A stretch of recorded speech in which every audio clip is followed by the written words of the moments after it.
मेरा नाम संजय है। मैं लखनऊ के एक छोटे से मोहल्ले में रहता था, जहां हमारा परिवार एक पुराने मकान में साथ रहता था। उस सुबह जब हम सब खाने की मेज पर बैठे थे, माँ की थाली में मौजूद थोड़ी सी दाल खत्म हो चुकी थी, लेकिन उनके हाथ में अभी भी एक रोटी बची थी। माँ इधर उधर देख रही थीं, शायद कोई उनकी नजरों को पढ़ ले। मैं उनकी आंखों का इशारा समझ गया था, लेकिन फिर भी चुप रहा। हमारे घर में कोई भी इतनी हिम्मत नहीं जुटा पाता था कि भाभी की मौजूदगी में बिना पूछे रसोई से कुछ ले ले। थोड़ी देर बाद माँ ने हिम्मत करके कहा, रानी, जरा थोड़ी सी दाल दे दो। भाभी ने कड़क आवाज में जवाब दिया, बस बस माँ जी, आपकी सेहत पहले से ही ठीक नहीं रहती। शुगर का मसला है और आप बार बार खाना मांग रही हैं। जो खा लिया वही काफी है। मैंने बड़े भाई अजय की तरफ देखा। उम्मीद थी कि शायद वे कुछ बोलेंगे, लेकिन भाई तो ऐसे खाने में डूबे थे जैसे कुछ सुना ही ना हो। माँ ने धीरे से थाली रख दी और उठने लगी। मैंने तुरंत कहा, भाभी, माँ दिन भर घर का काम करती हैं, तब तो आपको उनकी सेहत की चिंता नहीं होती। अगर माँ भूखी रहेंगी तो रात भर नींद नहीं आएगी। प्लीज उन्हें थोड़ी दाल दे दीजिए। भाभी का चेहरा तमतमा गया। उन्होंने कहा, संजय, तुम ज्यादा माँ के हिमायती मत बनो। इस घर में जो कुछ हो रहा है मेरी नजरों से छुपा नहीं है। तुम दोनों माँ बेटे मुफ्त की रोटियां तोड़ते हो। तुम्हारा भाई दिन रात मेहनत करता है और तुम्हें उसकी मेहनत की कोई कदर नहीं। अभी तक नौकरी नहीं ढूंढ पाए और ऊपर से बड़ी बड़ी बातें। भाभी की बातें मेरे दिल को चुभ गईं, लेकिन मैं खामोश रहा। माँ की भूख देखकर मुझसे रहा नहीं गया। मैंने अपनी कटोरी उठाई और माँ के सामने रख दी। माँ, आप ये खा लो। ये देखकर भाभी को गुस्सा आ गया। उन्होंने मेरी कटोरी उठाकर फर्श पर फेंक दी और चिल्लाई, मेरी बात समझ नहीं आई? मैंने कहा ना, और खाना नहीं देना। मेरी आंखों में आंसू आ गए। मैंने कहा, भाभी, आप में तो इंसानियत ही नहीं बची। मेरी बात सुनकर भाभी जोर जोर से रोने लगी और भाई से बोली, अजय, देखो, संजय मेरे साथ बदतमीजी कर रहा है। भाई ने मुझे घूरा और बोले, भाभी से माफी मांग।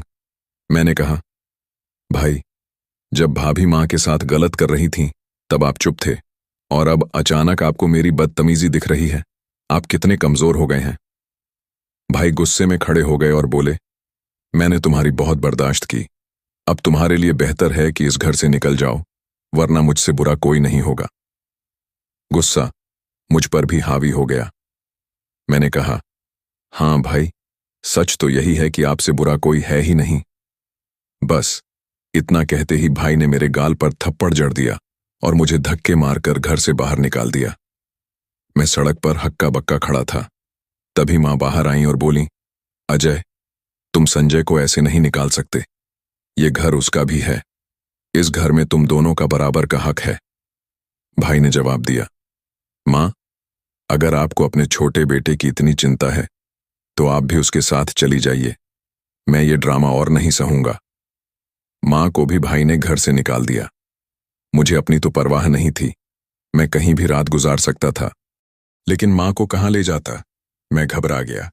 मैंने माँ से कहा, माँ, आपको घर छोड़ना नहीं चाहिए था। ये पिताजी का घर है। मैं आपको कहाँ ले जाऊंगा? मेरे पास तो रहने की जगह भी नहीं है। माँ फूट फूट कर रोने लगी और बोली, ना, तुम्हें मेरी जरूरत है, ना पड़ोसियों को। इससे अच्छा मैं मर जाऊं। मैंने माँ को समझाया, माँ, ऐसी बात नहीं है। मैं आपसे जान नहीं छुड़ा रहा।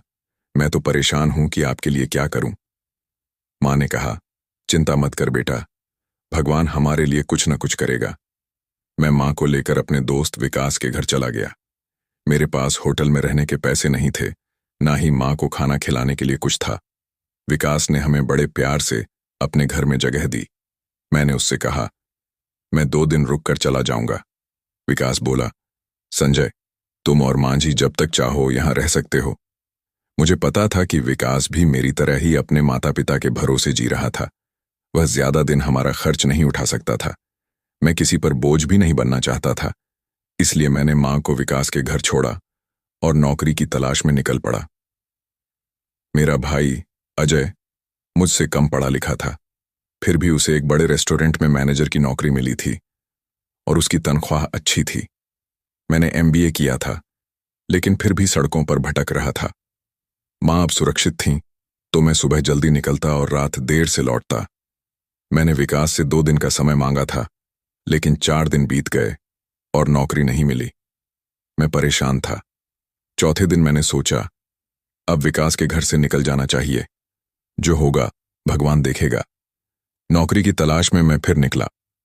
हर जगह कोशिश की, लेकिन कहीं से सकारात्मक जवाब नहीं मिला। थक हार कर मैं सड़क किनारे बैठ गया। तभी मेरी नजर एक दीवार पर चिपके कागज पर पड़ी। उस पर लिखा था, शांति हॉस्पिटल में एक चपरासी की जरूरत है। तनख्वाह 4000 रुपए, रहने की जगह मुफ्त। मेरी आंखें भर आईं। मैंने सोचा, संजय, तूने एमबीए किया है और अब चपरासी की नौकरी करेगा। मेरा दिल रो पड़ा, लेकिन मां का चेहरा मेरी आंखों के सामने घूम रहा था। मैंने हिम्मत की और उस पते पर पहुंच गया। हॉस्पिटल के मैनेजर ने मुझे देखकर कहा, तुम तो पढ़े लिखे लगते हो, चपरासी की नौकरी क्यों करना चाहते हो? मैंने अपनी मजबूरी बताई। उन्होंने मुझे नौकरी दे दी और हॉस्पिटल के पीछे एक छोटा सा कमरा भी मिल गया। मैं मां को लेकर वहां शिफ्ट हो गया। मां ने पूछा, बेटा कैसी नौकरी मिली? मैंने झूठ बोला, मां, मैं ऑफिस में कंप्यूटर पर काम करूंगा। मां खुश हो गईं। मैं सच नहीं बता सकता था, वरना उनका ब्लड प्रेशर बढ़ जाता।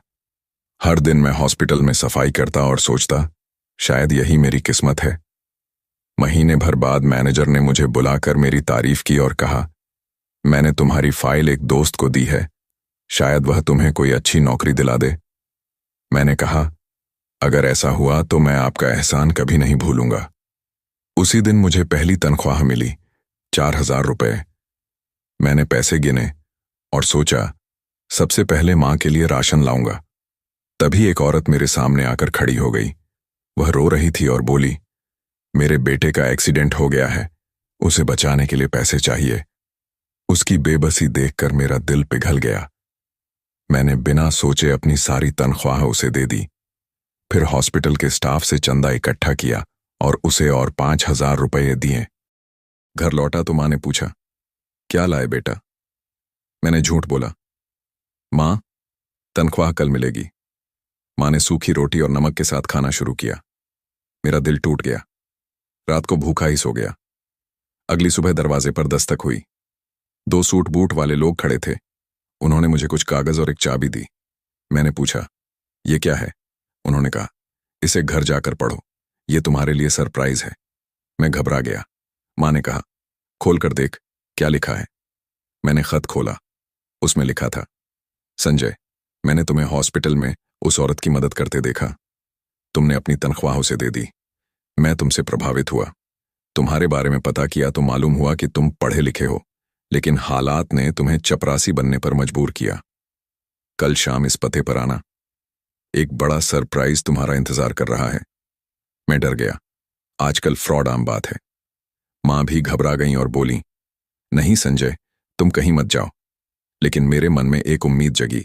मैंने सोचा, शायद ये मेरी जिंदगी बदल दे। खत पढ़ने के बाद मेरा मन उलझन में था।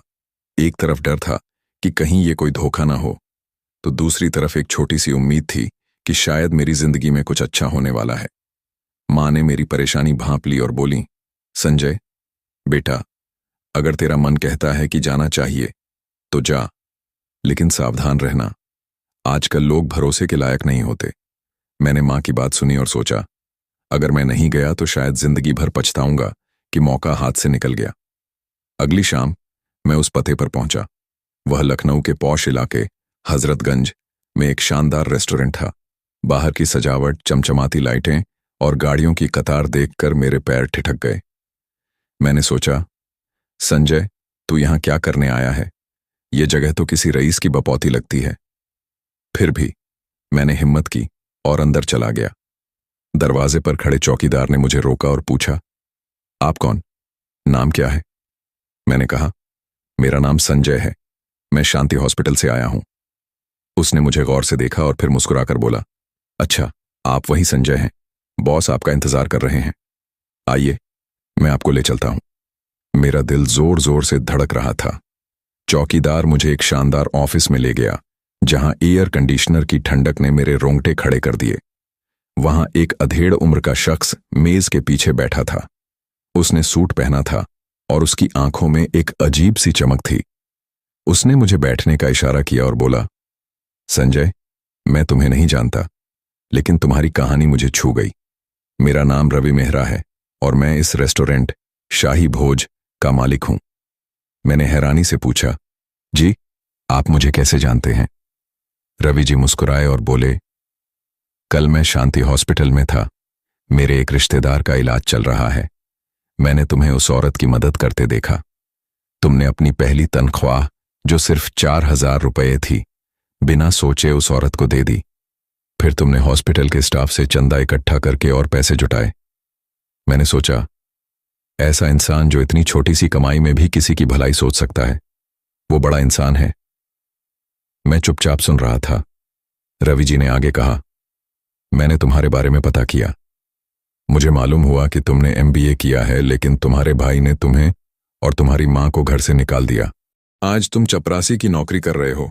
मैं तुम्हारी मेहनत और नेकी से प्रभावित हूं, इसीलिए मैंने फैसला किया है कि मैं इस रेस्टोरेंट को तुम्हारे नाम कर दूं। मेरे मुंह से आवाज ही नहीं निकली। मैंने हकलाते हुए कहा, ये आप क्या कह रहे हैं? आप मुझे ये रेस्टोरेंट क्यों देंगे? मैं तो आपको जानता भी नहीं। रवि जी हंसे और बोले, संजय, मैं कोई मजाक नहीं कर रहा। मेरी अपनी कहानी भी तुमसे मिलती जुलती है। 20 साल पहले मेरे साथ भी ऐसा ही हुआ था। मेरे 3 बेटों ने मुझे और मेरी छोटी बेटी को घर से निकाल दिया था। मैं बीमार था, मेरे पास इलाज के लिए पैसे नहीं थे। तभी एक शख्स ने मुझे एक छोटा सा रेस्टोरेंट सौंपा। उसने कहा कि ये मेरे पिता की अमानत थी, जो गलत तरीके से छीनी गई थी। मैंने उस रेस्टोरेंट को मेहनत से चलाया और आज ये शाही भोज लखनऊ का सबसे मशहूर रेस्टोरेंट है। उन्होंने रुककर एक गहरी सांस ली और बोले, लेकिन अब मेरी जिंदगी के दिन कम बचे हैं। मुझे फिर से कैंसर हो गया है और डॉक्टरों ने जवाब दे दिया है। मेरे बेटों ने मुझे ठुकराया, इसलिए मैं ये रेस्टोरेंट उनके हवाले नहीं करना चाहता। मैं चाहता हूं कि ये किसी ऐसे शख्स के पास जाए जिसके दिल में इंसानियत हो, और तुमने उस औरत की मदद करके मुझे यकीन दिलाया कि तुम वो शख्स हो। मैं अवाक था। मेरे दिमाग में सवालों का तूफान उठ रहा था। रवि जी ने मेरे सामने कुछ कागजात रखे और बोले, ये रेस्टोरेंट के कागज हैं। मैं इन्हें तुम्हारे नाम ट्रांसफर कर रहा हूं, लेकिन मेरी एक शर्त है। मैंने पूछा, क्या शर्त?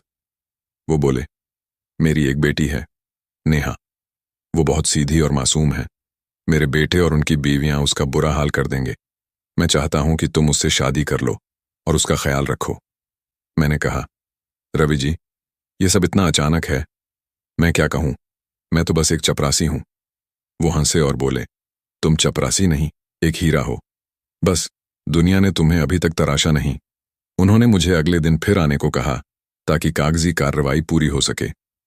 मैं घर लौटा। मां ने पूछा, क्या हुआ बेटा? मैंने सारी बात बताई। मां की आंखें भर आईं। वो बोली, संजय, ये भगवान की मेहरबानी है। तूने उस औरत की मदद की और देख, भगवान ने तुझे कितना बड़ा इनाम दिया। अगले दिन मैं फिर रवि जी से मिला। उन्होंने मुझे अपनी बेटी नेहा से मिलवाया। नेहा एक साधारण लेकिन खूबसूरत और सौम्य लड़की थी। उसकी आंखों में एक अजीब सी उदासी थी, लेकिन वो मुस्कुराने की कोशिश कर रही थी। रवि जी ने कहा, संजय, मैं चाहता हूं कि तुम और नेहा एक दूसरे को समझो। अगर तुम दोनों सहमत हो तो मैं तुम्हारी शादी करवाऊंगा। मैंने नेहा से बात की। उसने बताया कि वो अपने भाइयों और भाभियों से कितना परेशान थी। उसने कहा, पापा ने मुझे तुम्हारे बारे में बताया। मुझे यकीन है कि तुम मेरी मां का ख्याल रखोगे। उसकी बातों में सच्चाई थी। अगले कुछ हफ्तों में रेस्टोरेंट के कागजात मेरे नाम हो गए। मैंने हॉस्पिटल की नौकरी छोड़ दी और रेस्टोरेंट के काम में जुट गया। रवि जी ने मुझे ट्रेनिंग दी और मेरी एमबीए की पढ़ाई काम आई। धीरे धीरे मैं रेस्टोरेंट के काम को समझने लगा। एक दिन जब मैं ऑफिस में बैठा था, मुझे बताया गया कि कुछ लोग मैनेजर की पोस्ट के लिए इंटरव्यू देने आए हैं। मैंने लिस्ट देखी तो चौंक गया। उसमें मेरा भाई अजय का नाम था, वही अजय जिसने मुझे और मां को घर से निकाला था। मैंने उसे बुलवाया। जब अजय मेरे सामने आया तो एगो लिचो देखने लायक था। वो हक्का बक्का था। उसने कहा, संजय, तू यहां? ये सब कैसे हुआ? मैंने शांत स्वर में कहा, अजय, मैं अब इस रेस्टोरेंट का मालिक हूं। तुम मैनेजर की पोस्ट के लिए आए हो, ठीक है, लेकिन मेरे लिए अब तुम सिर्फ एक कर्मचारी हो। अजय का चेहरा लटक गया। उसने कहा, संजय, मैं तेरा बड़ा भाई हूं, तू मेरे साथ ऐसा कैसे कर सकता है? मैंने जवाब दिया, जब तुमने मां को घर से निकाला तब तुम्हें भाईपन याद नहीं आया। अब अगर तुम्हें नौकरी चाहिए तो मेहनत करो और साबित करो। अजय मेरे सामने खड़ा था, उसका चेहरा लटका हुआ था। मेरी बात सुनकर वह कुछ पल के लिए खामोश रहा, फिर धीमी आवाज में बोला, संजय, मैंने जो किया वो गलत था, लेकिन तू तो मेरा छोटा भाई है, तू मुझे माफ कर दे। उसकी आवाज में एक अजीब सी बेबसी थी, लेकिन मेरे मन में अभी भी उस थप्पड़ की चुभन ताजा थी जिसने मुझे और मां को घर से बेघर कर दिया था। मैंने शांत स्वर में कहा, अजय, माफी की बात बाद में होगी। अगर तुम्हें नौकरी चाहिए तो इंटरव्यू दो, मेरे लिए अब सिर्फ काम मायने रखता है। अजय ने सिर झुकाया और चुपचाप बाहर चला गया। मुझे नहीं पता था कि मैंने सही किया या गलत, लेकिन उस पल मेरे दिल में मां की बेइज्जती का दर्द हावी था। उसी रात जब मैं घर लौटा, मां ने मुझे देखते ही पूछा, बेटा, आज रेस्टोरेंट में क्या हुआ? तू परेशान क्यों लग रहा है? मैंने मां को अजय के बारे में बताया। मां ने एक गहरी सांस ली और बोली, संजय, अजय ने जो किया वो गलत था, लेकिन वो तेरा बड़ा भाई है, उसे एक मौका दे दे, शायद वो अपनी गलती सुधारना चाहता हो। मां की बातें मेरे दिल को छू गईं। मैंने सोचा, क्या मैं अजय को सचमुच माफ कर पाऊंगा? लेकिन फिर मैंने फैसला किया कि अभी मैं उस पर भरोसा करने से पहले उसकी मेहनत देखूंगा। अगले कुछ हफ्तों में मैं रेस्टोरेंट के काम में पूरी तरह डूब गया। रवि जी ने मुझे हर छोटी बड़ी बात सिखाई। वो बीमार थे, लेकिन उनकी आंखों में एक जोश था, जैसे वो मुझे अपनी जिंदगी का सबसे बड़ा सबक देना चाहते हों। नेहा भी अक्सर रेस्टोरेंट आती थी। वो मुझे काम में छोटी मोटी सलाह देती और माँ के साथ समय बिताती। माँ को नेहा बहुत पसंद थी। वो कहती, संजय, ये लड़की दिल की बहुत साफ है, इसे कभी दुख मत देना। एक दिन रवि जी ने मुझे अपने ऑफिस में बुलाया। उनकी तबीयत और खराब हो चुकी थी। उन्होंने कमजोर आवाज में कहा, संजय, मैंने तुम्हें और नेहा को एक दूसरे के लिए चुना है। मैं चाहता हूं कि तुम दोनों की शादी जल्दी हो जाए। मेरे पास वक्त कम है। मैंने कहा, रवि जी, मैं नेहा का ख्याल रखूंगा, लेकिन शादी का फैसला मैं उससे बात करके ही लूंगा। उसी शाम मैंने नेहा से बात की। उसने कहा, संजय, मुझे तुम पर भरोसा है। पापा ने तुम्हें चुना है और मैं उनकी पसंद पर यकीन करती हूं, लेकिन मैं चाहती हूं कि हम एक दूसरे को और अच्छे से समझें। मैंने उसकी बात का सम्मान किया। हमने फैसला किया कि कुछ महीने एक दूसरे को समझेंगे, फिर शादी की बात करेंगे। इधर रेस्टोरेंट का काम तेजी से बढ़ रहा था। मैंने कुछ नए आइडियाज लागू किए, जैसे खाने में स्थानीय लखनऊई जायके को शामिल करना और ग्राहकों के लिए खास ऑफर शुरू करना। शाही भोज पहले से भी ज्यादा मशहूर हो गया। लोग दूर दूर से नवाबी बिरयानी और कबाब खाने आते। मेरी मेहनत रंग ला रही थी और रवि जी मुझसे बहुत खुश थे। एक दिन जब मैं रेस्टोरेंट के बाहर नए मेन्यू का बोर्ड चेक कर रहा था, तभी एक पुरानी सी साइकिल पर सवार एक आदमी मेरे पास रुका। उसने कहा, साहब, मेरी बीवी हॉस्पिटल में है, उसके ऑपरेशन के लिए पैसे चाहिए, मदद कर दीजिए। उसकी आंखों में वही बेबसी थी जो उस औरत की थी जिसे मैंने अपनी पहली तनख्वाह दी थी। मैंने बिना सोचे अपनी जेब से 5,000 रुपये निकाले और उसे दे दिए। उसने मेरे हाथ चूम लिए और बोला, साहब, भगवान आपको बहुत देगा। उसी रात जब मैं घर पहुंचा, मां ने कहा, संजय, तूने फिर किसी की मदद की ना? मैंने हंसकर कहा, मां, आप तो मेरे दिल की बात जान लेती हैं। मां ने मेरे सिर पर हाथ रखा और बोली, बेटा, तूने जो किया वो सही किया, लेकिन अब तू रेस्टोरेंट का मालिक है, तुझे अपने लिए भी सोचना चाहिए। मां की बात सही थी। मैं रेस्टोरेंट का काम तो संभाल रहा था, लेकिन मेरे पास अभी भी निजी तौर पर कुछ खास नहीं था। मैं और मां उसी छोटे से फ्लैट में रह रहे थे जो हॉस्पिटल ने दिया था। रवि जी ने मुझे एक नया फ्लैट लेने की सलाह दी थी, लेकिन मैंने सोचा कि पहले रेस्टोरेंट को और मजबूत कर लूं। कुछ दिनों बाद एक नया ट्विस्ट आया। अजय फिर मेरे पास आया। इस बार वो रेस्टोरेंट में मैनेजर की नौकरी के लिए नहीं, बल्कि कुछ और मांगने आया था। उसने कहा, संजय, मैं और रानी माँ से माफ़ी मांगना चाहते हैं।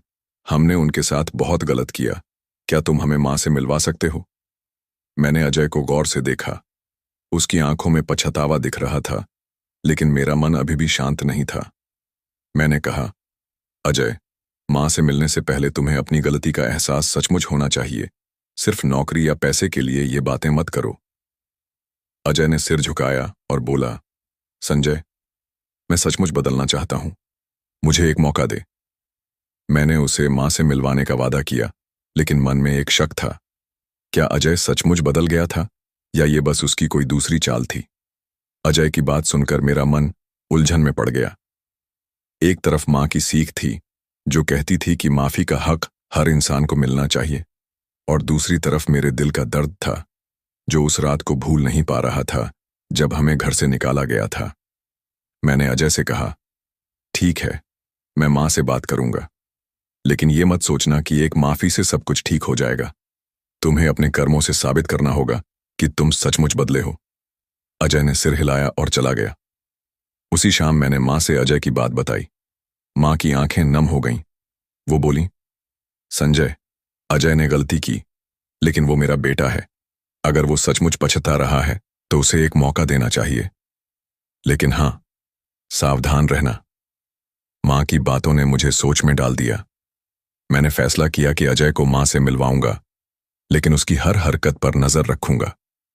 अगले दिन मैंने अजय और रानी को घर बुलाया। माँ ने उन्हें देखते ही गले लगा लिया। रानी ने रोते हुए माँ के पैर छुए और बोली, माँ जी, हमसे बहुत बड़ी गलती हुई, हमें माफ कर दीजिए। अजय भी चुपचाप सिर झुकाए खड़ा था।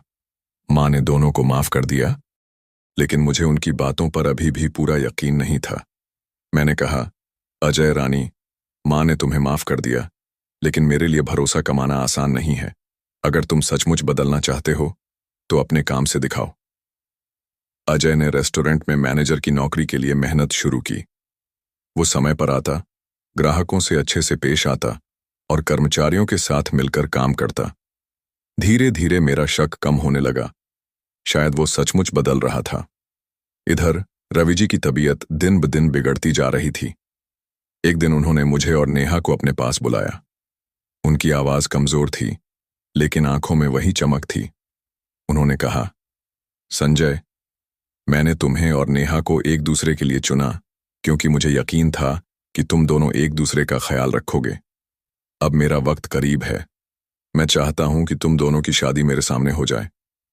नेहा की आंखें नम थीं। उसने मेरी तरफ देखा और बोली, संजय, मैं तैयार हूं। तुम क्या कहते हो? मैंने मां की तरफ देखा, जिन्होंने हल्के से सिर हिलाकर हामी भरी। मैंने कहा, रवि जी, नेहा, मैं वादा करता हूं कि मैं नेहा का हमेशा ख्याल रखूंगा। कुछ ही दिनों में हमारी शादी की तैयारियां शुरू हो गईं। रवि जी ने अपनी आखिरी ताकत लगाकर शादी की सारी व्यवस्था की। शाही भोज रेस्टोरेंट को फूलों से सजाया गया और लखनऊ के कई बड़े लोग उस शादी में शामिल हुए। मां की आंखों में खुशी के आंसू थे। नेहा ने मां को गले लगाया और बोली, मां जी, अब मैं आपकी बेटी हूं। मां ने उसे आशीर्वाद दिया। शादी के बाद रवि जी की हालत और बिगड़ गई। एक रात हॉस्पिटल से फोन आया कि वो हमें बुला रहे हैं। मैं, नेहा और मां तुरंत पहुंचे। रवि जी ने हमारा हाथ पकड़ा और बोले, संजय, नेहा, मैं अब खुशी से जा रहा हूं। तुम दोनों एक दूसरे का और इस रेस्टोरेंट का ख्याल रखना। और हां, संजय, कभी गरीबों की मदद करना मत छोड़ना। ये कहते हुए उन्होंने आखिरी सांस ली। रवि जी की मौत ने हमें झकझोर दिया।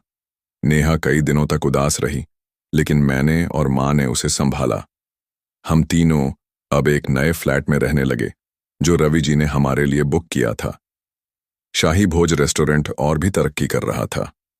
मैंने वहां एक छोटा सा चैरिटी प्रोग्राम शुरू किया, जिसमें हर महीने गरीबों को मुफ्त खाना बांटा जाता था।